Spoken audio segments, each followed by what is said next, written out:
United people's Bangladesh Jamalpur জেলা শাখায় বিদ্যমান রাজনৈতিক সংস্কৃতির পরিবর্তন ও সামাজিক চুক্তির পুনর্বহালের মাধ্যমে বৈষম্যহীন এবং সমৃদ্ধ বাংলাদেশ গঠনের লক্ষ্যে সংগঠকদের সাথে মতবিনিময় সভা অনুষ্ঠিত হয়েছে।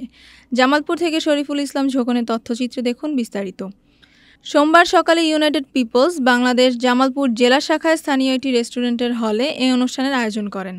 অনুষ্ঠানে আপ বাংলাদেশ কেন্দ্রীয় কমিটির সদস্য নাজমুল হকের সভাপতিত্বে প্রধান অতিথির বক্তব্য রাখেন সংগঠনটির প্রধান সংগঠক নাঈম আহমেদ।